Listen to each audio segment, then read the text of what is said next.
Okay, here we are with Geoponics TV.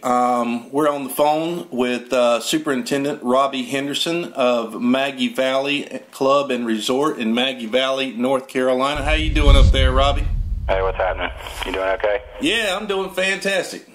Well, I know there's a lot of people that listen to our program that, we basically talk to different superintendents. And could you tell us a little bit about your course? And I know you guys have you're located in the mountains of North Carolina. You have, let's see, you guys work with bent grass greens? Yeah, we actually have bent POA greens. Our greens are approximately 47, 48 years old. Wow. We have 20 greens here, and 17 of them are push-up. 17 of them are still the old original greens that we had when they built the course back in the 60s. Very heavy soils, don't breathe a lot. We are a resort public course. We're semi-private. We have members, but membership is very minimal.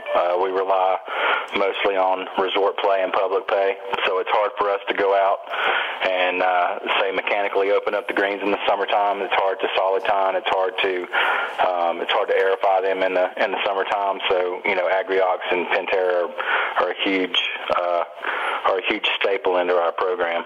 So what are some of the things you've seen, Robbie? Speaking of Pentair and Agriox, when you, especially being a course and a superintendent that has had a stint with push-up greens in a cooler climate, and I guess it's safe to say you are in a transition zone.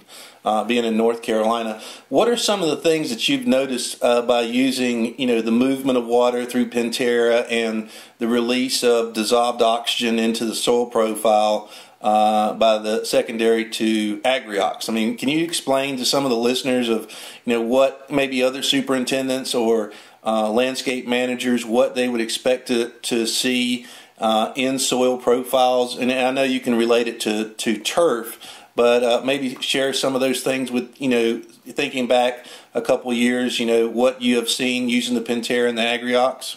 Number 6 green here at our club perks 0.01 inches an hour. So we get 0.2 of an inch of rain, and we're standing on a sponge. So when we started incorporating Agriox and Pentair into our programs, it doesn't take rocket science to see water being removed from the canopy. It doesn't take rocket science to understand how Pentair works. The first time I used it, we were hand watering, and I thought I'd miss a spot because the water, where it normally would stand when we're hand watering, stand for a second, then it would dissipate. It was just immediately being absorbed into the root zone, into the soil profile.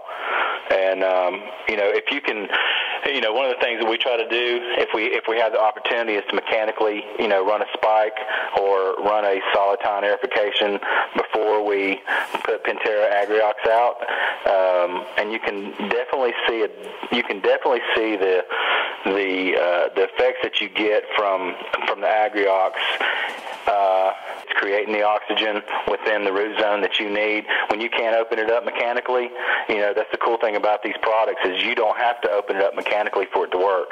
It works without it being mechanically opened up, and you can see that on a day in and day out basis.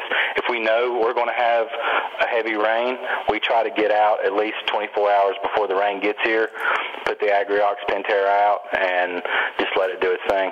Yeah, a lot of times, especially as you move into the warmer months, we are constantly trying to talk with folks and to remind them, solubility of oxygen. And I know you and I have had this conversation, a couple times, talking about the solubility of oxygen in water. And even though we're talking, we've talked about both ponds and how phosphorus can solubilize, get into the water column, cause other challenges. But by the same token, when you get into looking at greens, if you don't move the water, and as you said, you're solid tining, you're pulling cores, or doing anything that you can to get atmospheric exchange of oxygen.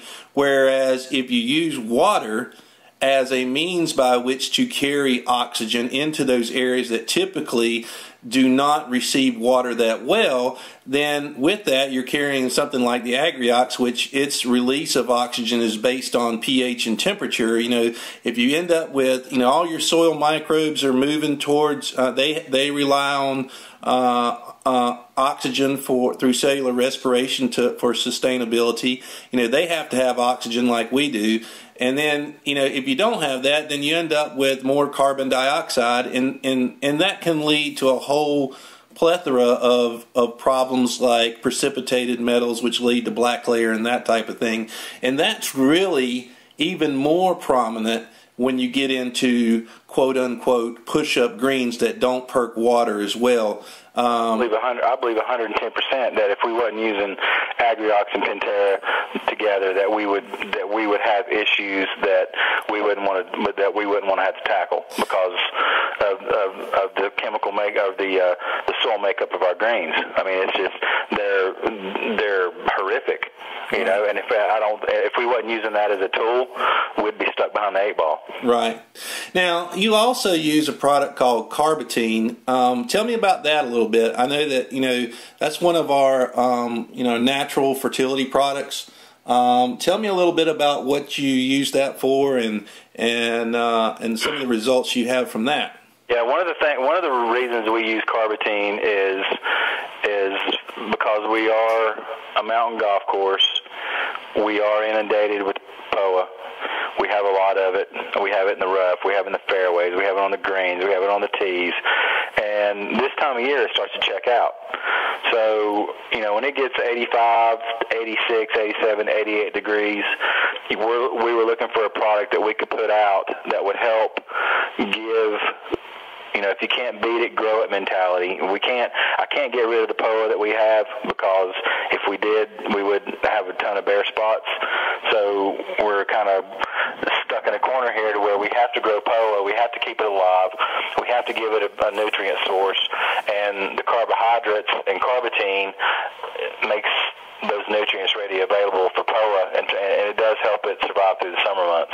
Yeah, one of the great things about the Carbatine is that it promotes lateral growth, especially, and I'm speaking on a different level here, dealing with Bermuda grass. A lot of the superintendents here in Florida and in the Caribbean, really like that product because and even in landscapes, it really does a great job with lateral growth, and promoting blooming. That's one of those products, I don't know if I think you use it on greens, but I know a lot of people use it on tee complexes, because of that. We've actually sprayed tees, and we're in the process of, in the next couple of weeks, we're going to start injecting it into our irrigation system. Oh, okay. Well, cool.